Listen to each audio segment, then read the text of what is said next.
Fala pessoal, sejam todos muito bem-vindos a mais um vídeo. Bom, acho que não é mais novidade para ninguém, mas realmente houve corte de juros nos Estados Unidos em torno de 0,25 pontos percentuais. E aí, com o mercado nas máximas, agora a pergunta que fica é: bom, qual o próximo passo que eu devo fazer daqui em diante? Será que eu realizo um pouquinho ou agora realmente é lua? Quero trazer aqui algumas ponderações sobre o que pode ocorrer daqui no curto, médio e longo prazo, como isso vai afetar os seus investimentos, independente se acaba sendo ali uma exposição majoritária em criptomoedas, stocks, REITs, o que seja. Aqui a gente vai falar um pouquinho sobre o que houve nos mercados tradicionais e replicar isso para os mercados no qual você tem exposição, no meu caso aqui, majoritariamente em criptomoedas. Bom, então o Fed cortou os juros, isso obviamente traz uma tendência positiva para os mercados, afinal de contas, um juros menor faz com que a máquina ali econômica funcione melhor. Então captar recurso se torna mais barato, as empresas elas tendem a investir mais e também há aquela migração, aquela rotação de fluxos onde você diminui a atratividade da renda fixa e move para a renda variável. Então eu acho que tudo isso já é bem claro para todo mundo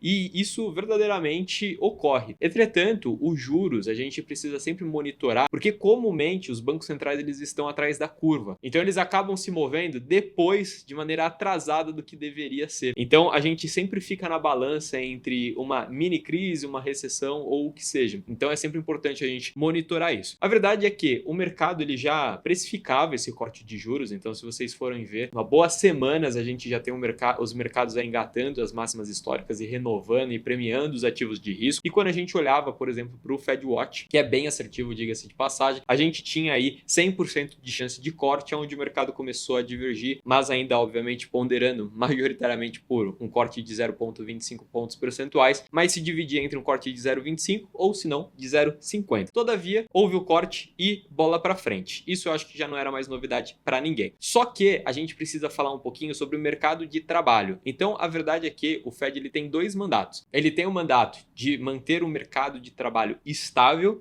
e também a inflação dentro da meta. E quando a gente vai olhar para esses dados, pelo menos a tendência que se consolidou até aqui e a foto atual, a gente não tem nenhum mercado de trabalho robusto, muito pelo contrário. Como a gente pode ver, a relação entre Jones e a quantidade de pessoas, de trabalhadores desempregados, ela inverteu, né? Então essa inversão, ela não ocorria desde abril de 2021. E a gente também tem o payroll, o não agrícola, que mede aqui para nós e mensura, a gente consegue ver claramente essa tendência de desaceleração desde 2021, entrando aí quase um viés negativo. Então, quanto o mercado de trabalho desaqueceu forte, e isso traz também algumas consequências para o mercado. Agora, olhando para o outro mandato do Fed, que é quanto à inflação, que tem ali como meta manter dentro da premissa de mais ou menos uns 2% ao ano, a gente pode olhar por qualquer viés, sendo o do consumidor, medido pelo CPI, ou até mesmo do produtor, medido pelo PPI, e a gente percebe claramente que, ok, desacelerou quanto à inflação, principalmente mensurada pela de 22 e até mesmo a de 23, todavia a gente não está ainda dentro da meta. Então, quando a gente olha para a inflação, a gente não tinha essa margem para corte de juros agora. Então, o corte ele veio justamente por conta de um mercado de trabalho extremamente enfraquecido. Então, a gente tem aí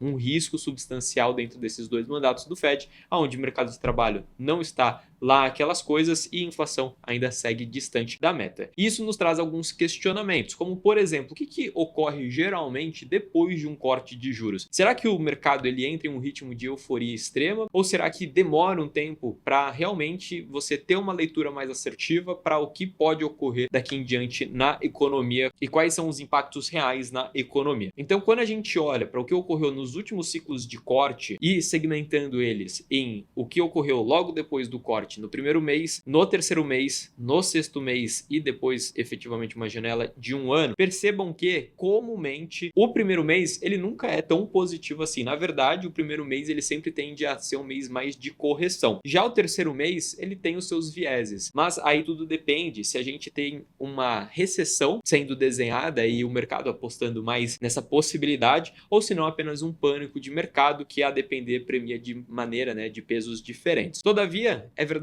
que se não ocorrer uma recessão, logo em seguida, nos 6 meses após o corte, o mercado entra em um novo ciclo de alta e acaba premiando drasticamente os ativos de risco. O meu ponto aqui é que não deixe ser levado pela ganância do que o pessoal acaba comumente divulgando por aí e que agora é alta infinita. Então pense só, hoje as bolsas estão nas máximas, hoje alguns criptoativos estão nas máximas, ouro nas máximas, vários ativos de risco estão nas máximas. Então é natural que a gente tenha possivelmente uma correção. Não é à toa que quando a gente pega o retorno do S&P 500 nos 3 primeiros meses, a média dela é negativa. Então é cerca de menos 1,1%. Obviamente, existem casos e casos, como nenhum corte ele é igual ao outro. Todavia, se a gente for se basear pela estatística, na média, a gente não tem um primeiro mês, nem um terceiro mês muito positivo. Aí sim, depois a gente pode pensar em uma reavaliação e uma alocação ponderada ali por mais risco ou menos risco à medida que as leituras macroeconômicas vão ocorrendo. E para a gente também desenhar um pouquinho do que pode ocorrer olhando para uma economia como a da União Europeia, que começou a cortar juros antes dos Estados Unidos, a gente tem aqui claramente esse gráfico que, no gráfico de candles, sinalizado pelos altos e baixos aqui, verdes e vermelhos, a gente tem o ETF ESU, que mensura, né, faz aí todo esse conglomerado das principais ações lá na Europa, é um índice que funciona muito bem para a gente entender qual que está sendo a dinâmica do mercado acionário por lá. A gente tem aqui nessa linha branca os cortes de juros dados pelo Banco Central Europeu. E perceba que o mercado ele antecipou realmente os cortes de juros quando estava mais do que quase dado como certo e o mercado começou a borbulhar sobre essa possibilidade. Perceba que o mercado ele valorizou drasticamente ali mais no início do ano, no início aqui do gráfico. E depois que realmente houveram os cortes, perceba que o mercado deu uma lateralizada e também corrigindo um pouco, até efetivamente tracionar e começar então um novo ciclo de alta. Obviamente que muito alinhado agora também com a possibilidade dos Estados Unidos, né, ter essa possibilidade mais clara dos Estados Unidos cortar juros, mas perceba que geralmente o mercado ele tem aquela máxima que é de comprar no boato e realizar no fato. Então quando a gente olha para a economia europeia, a gente percebe claramente que isso ocorreu. Todavia, verdade seja dita que, por exemplo, o Ethereum está tendo o melhor Q3 da história, então com uma valorização, se a gente fosse fechar hoje, superior a 80%. Então isso traz aquele sentimento de que o risco também de estar fora do mercado, ele é bem presente. Então, consequentemente, eu acho que aqui a melhor avaliação é você ter caixa, com certeza, e também ter posições em criptomoedas que tendem a capturar, né, possuem esse beta mais elevado quando comparado a, por exemplo, o próprio S&P 500. Então, isso também traz aquele sentimento de que, olha, a rotação de capital que era dada como certa e que é clássica dentro do mercado cripto, de você começar pelo Bitcoin, depois logo em seguida o Ethereum, depois Solana ou as top 10 valores do mercado e assim por diante até entrar realmente numa out-season, casa muito bem com essa leitura agora de o que geralmente ocorre nos mercados. Então, nesse momento, a gente ainda vai ter um mercado mais criterioso, voltado a ativos mais consolidados, como o próprio Bitcoin, Ethereum e alguns outros, como a própria BNB, que está em máximas históricas, mas eles não estão imunes ali de não sofrerem uma correção de curtíssimo prazo. E aí, todavia, depois, com o tempo, né, mostrando que a gente não está realmente entrando em um cenário recessivo, aí sim a gente pode esperar uma migração de capital bem significativa para os ativos de risco e beneficiar todos aqueles ativos, aquelas altcoins que ficaram para trás até o presente momento. São todas que vão subir e testar novas máximas? Muito provavelmente não. Hoje a gente tem mais de milhões aí de altcoins no mercado. Todavia, aquelas mais bem selecionadas, aquelas que têm possibilidade de aprovação de ETF ou aquelas que realmente possuem algum tipo de funcionalidade e geram valor no mercado, muito provavelmente sim. E aí a gente cria então a relação de que nesse momento cash is king, ou seja, quem tem dinheiro nesse momento é rei, justamente porque vai conseguir encontrar boas oportunidades. Afinal de contas, muito provavelmente o mercado antecipou o fato,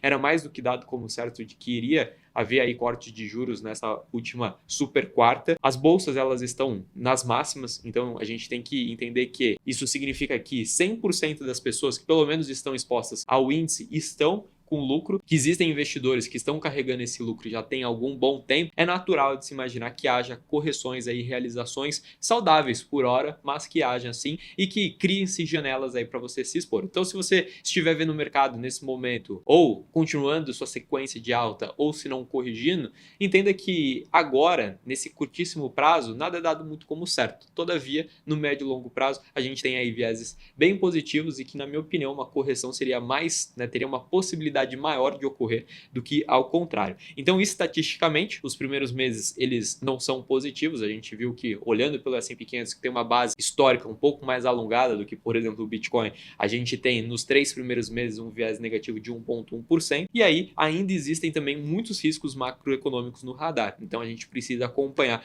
o mercado de trabalho, inflação e se não estamos pendendo aí para uma estagflação. Então, no mais, basicamente essa é a leitura atual. Então o Fed cortou juros, isso tende a ser positivo sim no médio e longo prazo, mas não é porque é um fator positivo que isso vai repercutir de imediato ou de muita euforia neste momento atual. Então tenham cautela, vão se posicionando aos poucos se vocês estão fora do mercado. Se você está 100% no mercado, considere fazer um caixa para aproveitar aí possíveis correções. Então no mais, se esse vídeo fez sentido para você, se eu trouxe alguma informação útil aqui para você, considere se inscrever, deixar o seu curtir, que faz com que esse vídeo chegue a mais pessoas, e deixar um comentário do que você está esperando daqui em diante. Se você acha que o cenário para daqui 6 meses, 12 meses, ele vai ser um cenário aí mais otimista ou pessimista. Eu, particularmente, estou no time de projetar um cenário mais otimista, principalmente para as criptomoedas, principalmente quando a gente lê tudo o que está acontecendo no mercado quanto a melhores práticas regulatórias, a exposição de investidores institucionais